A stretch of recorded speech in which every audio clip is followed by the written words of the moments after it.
여러분 안녕히 주무셨습니까? 참 좋은 아침입니다. 우리 2015년 4월 20일 월요일에 말씀으로 드리는 오늘의 번제 함께 합니다. 출애굽기 19장 7절부터 25절까지 말씀으로 같이 하겠습니다. 우리는 10절부터 19절까지만 읽습니다. 시작. 여호와께서 모세에게 이르시되 너는 백성에게로 가서 오늘과 내일 그들을 성결하게 하며 그들에게 옷을 빨게 하고 준비하게 하여 셋째 날을 기다리게 하라. 이는 셋째 날에 나 여호와가 온 백성의 목전에서 시내산에 강림할 것임이니 너는 백성을 위하여 주의의 경계를 정하고 이르기를 너희는 삼가 산에 오르거나 그 경계를 침범하지 말지니 산을 침범하는 자는 반드시 죽임을 당할 것이라.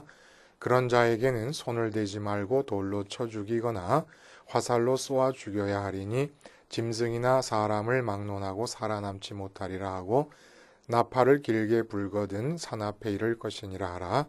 모세가 산에서 내려와 백성에게 이르되 백성을 성결하게 하니 그들이 자기 옷을 빨더라. 모세가 백성에게 이르되 준비하여 셋째 날을 기다리고 여인을 가까이 하지 말라 하니라. 셋째 날 아침에 우레와 번개와 빽빽한 구름이 산 위에 있고 나팔 소리가 매우 크게 들리니 진중에 있는 모든 백성이 다 떨더라. 모세가 하나님을 맞으려고 백성을 거느리고 진에서 나오매 그들이 산 기슭에 서 있는데 시내산의 연기가 자욱하니 여호와께서 불 가운데서 거기 강림하심이라. 그 연기가 옹기까마 연기같이 떠오르고 온 산이 크게 진동하며 나팔 소리가 점점 커질 때에 모세가 말한즉 하나님이 음성으로 대답하시더라. 네, 오늘 우리가 함께 읽은 말씀 중심으로 여호와 하나님 당신은 내 운명이라는 제목의 하나님 말씀 증거합니다. 1960년대에 나온 팝송 중에서 폴 앙카라고 하는 가수가 부른 You Are My Destiny라고 하는 노래를 웬만한 나이 드신 분들은 다 아실 거예요. 그렇죠? You are my destiny 이렇게 부르는 노래 있지 않습니까? 운명인 사랑을 만나서 부르는 노래 속에 얼마나 달콤한 내용이 들어있는 줄 모릅니다.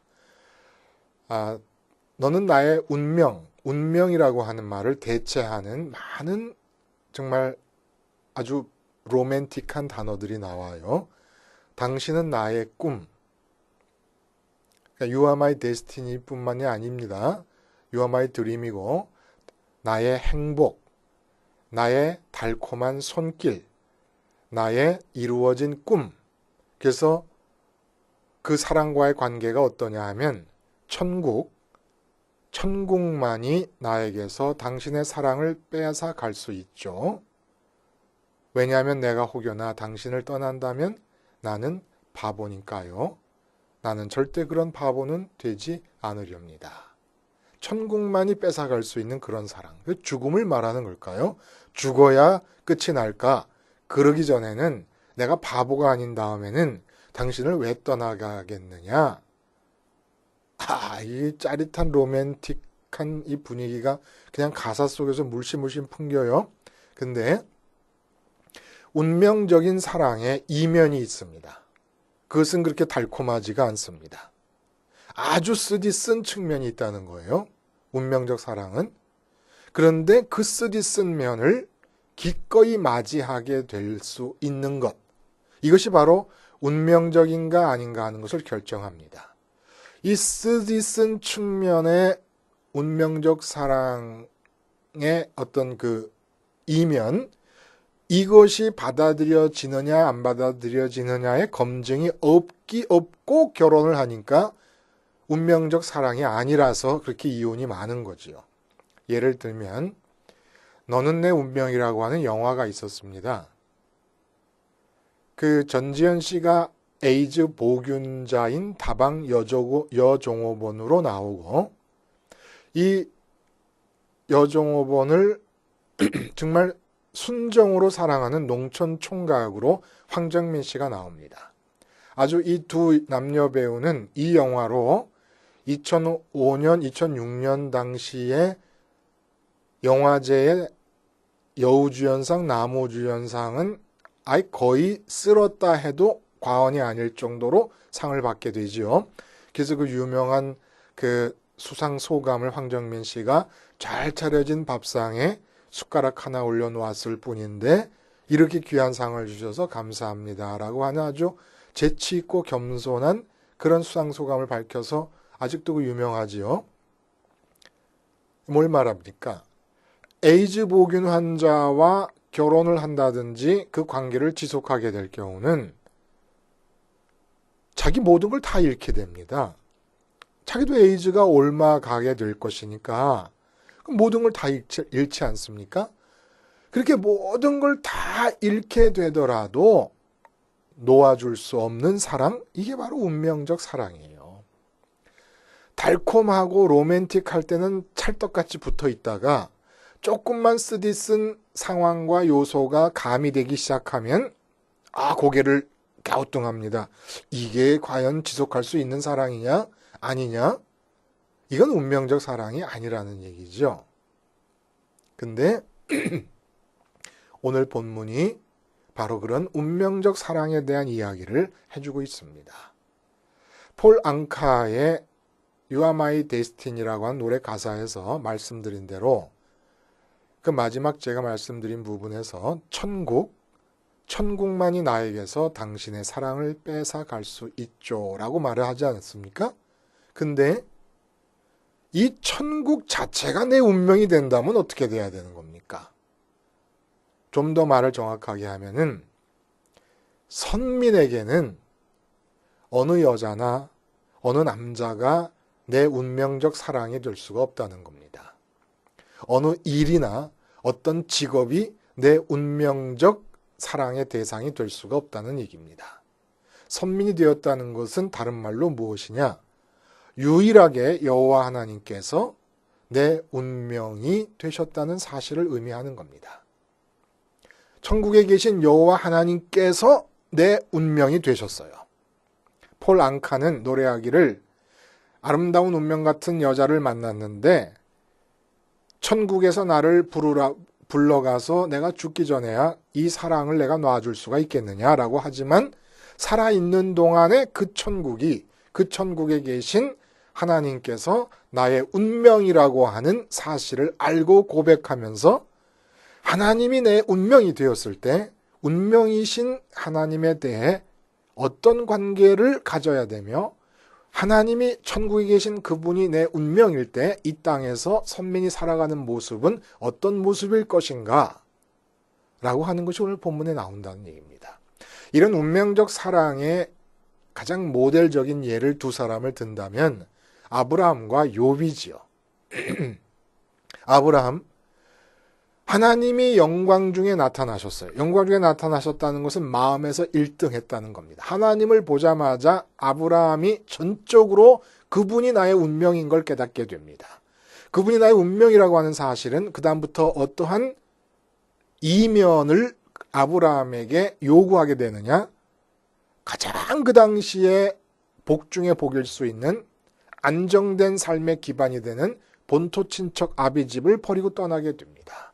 운명적 사랑을 유지하기 위해서.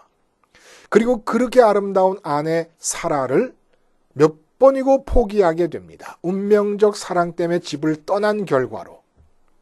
그리고 그 운명적 사랑을 마음에서 놓지 않기 위해서 조카 롯과 땅을 나눌 때에 조카 롯에게 좋은 땅을 선택할 기회를 줘버리고 맙니다. 그리고 최종적으로 이 운명적 사랑을 마음에서 지키기 위해서 가장 자기 인생의 모든 의미를 다 담고 있는 독자 이삭을 제단 위에 올려놓고 죽이는 일까지 감행하게 됩니다. 욥도 마찬가지예요. 아브라함이 잃었던 모든 것을 다 잃고 건강까지 잃고 그리고도 하나님을 버릴 수 없습니다. 이게 바로 운명적 사랑이라는 거예요. 그러니까 하나님이 운명적 사랑이 된다는 것은 하나님께 무엇을 얻을 수 있느냐라고 하는 얘기는 이건 뒷전의 얘기입니다. 나중의 얘기입니다. 지금 운명적 사랑이라고 하는 것은 하나님께서 욥에게서처럼 아브라함에게서처럼 내가 가지고 있는 모든 것을 다 요구하시더라도 전도연 씨가 다방 여종업원으로 나와서 에이즈 보균 환자가 되어 있는 상태에서 그 여자와 결합하면 모든 걸 다 잃게 되는 것을 알매도 불구하고 그 여자를 버릴 수 없어서 그 여자를 향해 가는 이게 내 운명이라는 것과 마찬가지로 욥이나 황정민 씨나 영화의 황정민 씨나 똑같죠. 하나님이 다 가져가셨다 그랬어요. 하나님이 다 가져가셨음을 고백합니다. 마치 에이즈균이 다 갖고 갈 것입니다. 내 인생의 모든 것을. 그래도 버릴 수 없는 것처럼 그래도 버릴 수 없는 것. 이게 바로 운명이라는 거예요. 그러니까 하나님을 사랑한다는 것은 반드시 이 이면의 이야기를 우리가 분명히 인식해야 된다는 얘기입니다.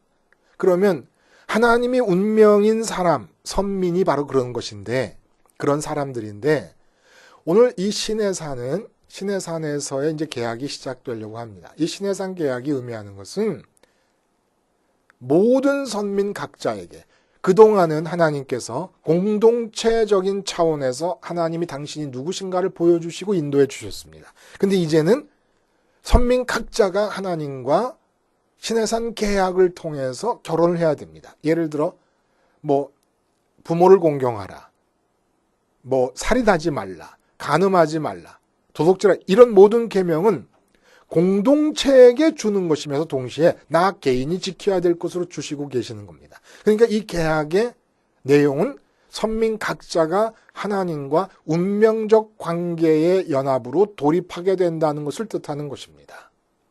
그러면 앞으로 많은 율법과 계명과 말씀들이 주어지겠지만은 도대체 이 운명적 사랑으로서 하나님과 연합해서 사는 선민의 삶은 어떤 모습이어야 되겠는가라는 이야기를 오늘 본문이 해주고 계신다는 거예요.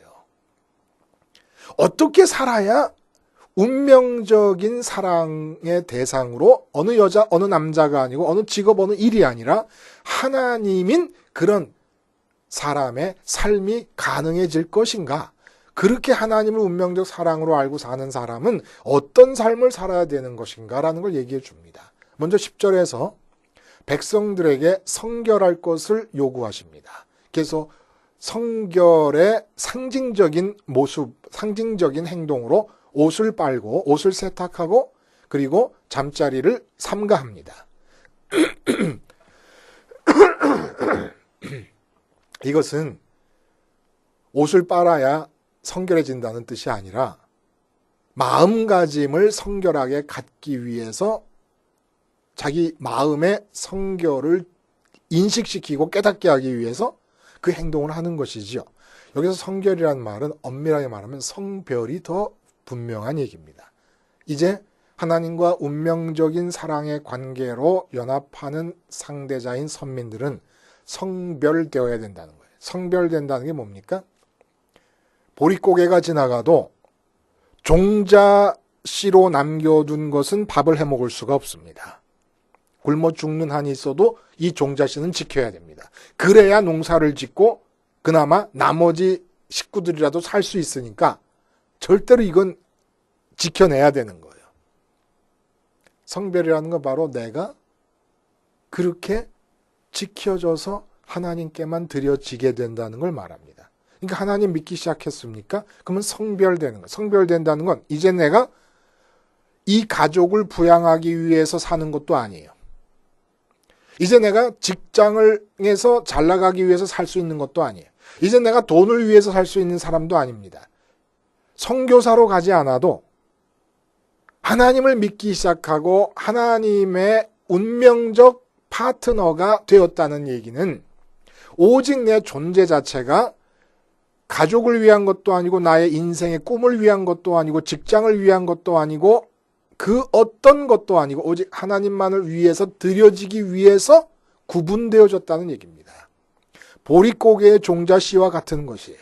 어떤 용도로도 사용하면 안 됩니다. 오직 봄이 올 때까지 기다려서 봄철에 그것을 벼에다가 싹을 내가지고 이 쌀로 심어서 농사를 지어야 될 것, 이거 외에는 다른 용도로 쓰면 절대 안 돼요. 학자금을 마련하기 위해 종자씨를 팔아도 안 되고 배고프다 그래서 겨울에 그걸 까먹어도 안 되고 어떤 용도로도 안 된다는 겁니다. 이게 바로 하나님이 내 운명적 사랑의 대상이 되셨을 때 선민에게 주어지는 첫 번째 요구예요. 이제 없어요. 직장 생활하는 것도 하나님이 필요해서 나를 통해 하시게 되는 것이고 가족에 대한 관계도 하나님이 필요해서 나를 통해 하시는 것이지 내가 가족을 위해 존재하는 게 아니고 내가 나라를 위해 존재하는 게 아니고 내가 직장을 위해 존재하는 게 아닙니다. 하나님과 관계를 맺는 순간부터 바뀌어야 된다는 거예요.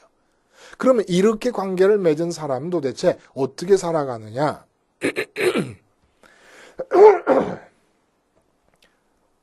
아까 얘기했잖아요. You are my destiny. 나의 운명이면 그 운명이라는 말을 뭐로 대체할 수 있습니까? 나의 행복, 나의 달콤한 손길, You are my sunshine. 우리나라 영화 너는 내 운명이라고 하는 그 영화의 영어 제목은 You are my sunshine이에요. 이렇게 로맨틱하게 바뀔 수 있습니다. 운명이라는 말이. 그런데 오늘 본문에 보니까 내 운명이신 하나님은 내게 임재하실 때 어떤 모습들로 묘사가 되고 있느냐 하면 셋째 날 아침에 우레와 번개와 빽빽한 구름이 산 위에 있고 그러니까 You are my 우레와 번개. 당신은 나의 빽빽한 구름. 당신은 나의 매우 큰 나팔 소리. 당신은 나를 무섭게 떨게 하는 분. 당신은 온 산의 진동. 당신은 나의 자욱한 옹기점 연기. 당신은 나의 맹렬한 불. 어디 하나 로맨틱한 데라고는 찾아볼 수가 없습니다. 이제 하나님과 운명적으로 하나님을 믿는다는 건 운명이야라는 운명. 그러면 이 하나님이 운명일 때 하나님이 내게 다가오시는 모습이 이렇게 우레와 번개와 빽빽한 구름과 진동과 나팔 소리와 옹기점 연기와 맹렬한 불꽃같이 임하시니까 온 산의 진동으로 임하시니까 그렇게 임하시는 하나님과 내가 맞춰서 산다는 것이 도대체 무엇이냐 이겁니다. 아까 말씀드린 대로 하나님만을 위해서 존재한다는 것, 그 내용이 도대체 뭐냐는 거예요. 구체적으로 삶에서. 그것은 먼저 우레와 번개. 이게 뭘 말하는 겁니까? 당신은 나의 우레와 번개. 내 운명이에요. 운명인데 이렇게 여러 가지로 묘사되고 있어요.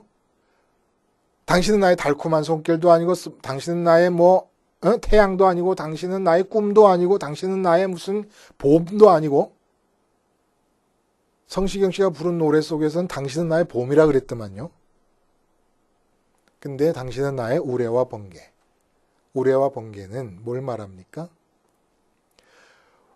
우레가 꽝꽝 치고 번개불이 번쩍번쩍 하면서 하늘에서 내려칠 때 그 순간에 우레소리를 듣고 번개를 보는 것 말고 다른 것을 보고 다른 것을 들을 수 있는 사람은 세상에 아무도 없습니다. 적어도 그 순간은. 그러니까 당신은 나의 우레와 번개라는 얘기는 이제 하나님과 운명적인 사랑으로 맺어진 다음에는 하나님의 말씀 말고 들어야 될 수 있는 게 아무것도 없다는 거예요. 그 누구의 말도 안 듣게 된다는 얘기입니다. 못 듣게 돼야 된다는 거예요.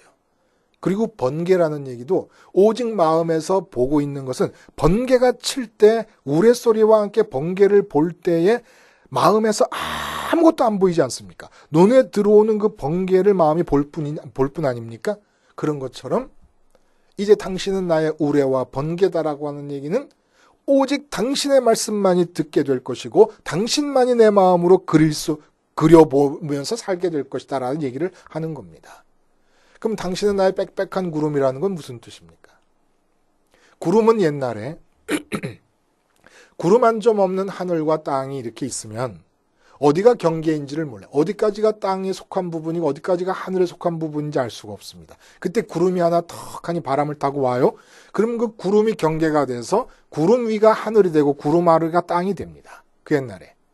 그러니까 구름 위는 항상 이 인간 세상과는 구분되는 하나님이 계신 하늘을 상징하는 것이에요. 그러니까 당신은 나의 빽빽한 구름이라고 하는 얘기는 무슨 얘기입니까? 세상 사람들은 도저히 그 빽빽한 구름 너머를 볼 수가 없지 않습니까? 그 빽빽한 구름 위에 계시는 분. 그러니까 당신은 나의 빽빽한 구름이라는 뜻은 무엇입니까? 당신이 있는 곳에 내가 있어야 되는 거 아니에요? 빽빽한 구름 위에 계신 하나님께 내 마음이 언제나 가서 머물고 있는 것. 앞에 우레와 번개는 이 땅에 많은 소리가 들리고 많은 것이 눈에 보이고 마음에 보이지만 오직 우레와 번개처럼 하나님만을 내가 듣고 보겠습니다라는 것이고, 당신은 나의 빽빽한 구름이라고 하는 것은 언제나 내 마음이 당신이 계신 그곳에 나도 가 있겠습니다 라고 하는 것이 운명적이라는 거예요. 그러니까 이 땅에서 내가 이 땅에서 5년 뒤에 이룰 꿈, 여기에 가 있지 못하는 겁니다. 이 땅에서 내가 바다 건너에 있는 내 자식들, 거기에 가 있지 못하는 거예요. 이 땅에서 내가 결혼할 약혼자, 못 가 있는 겁니다. 이 땅에 어디에 있든지 우리 마음은 빽빽한 구름 위에 가 있어야 됩니다. 이게 바로 운명적 사랑과의 약속이에요. 약속. 그리고 나팔 소리가 크게 들린다 그래요. 나팔 소리라는 그 옛날에 동네고 도시고 나라고 나팔 소리가 크게 들린다는 것은 내가 일상적으로 하는 모든 일을 다 멈추고 관심을 집중해야 될 사건이 하나 생겼다는 얘기를 말하는 겁니다. 임금님이 우리 도시에 오실 때든지 아니면 우리 도시 성벽 밖에 지금 적군이 쳐들어와서 전쟁을 준비하라고 하는 나팔소리든지 아니면 어느 집안의 한 동네에서 결혼식을 알리는 나팔소리든지 간에 나팔소리가 들리면 하던 모든 일을 다 멈추고 오직 거기에만 집중해야 된다라고 하는 뜻을 말하는 거예요. 그러니까 같은 의미들이 지금 반복되고 있는 거 아닙니까? 그러니까 하나님께서 임재하셔서 내게 다가오신다라고 하는 것은 그러니까 하나님이 임재하셔서 다가오는 만남을 위해서 다가오시는 거 아닙니까?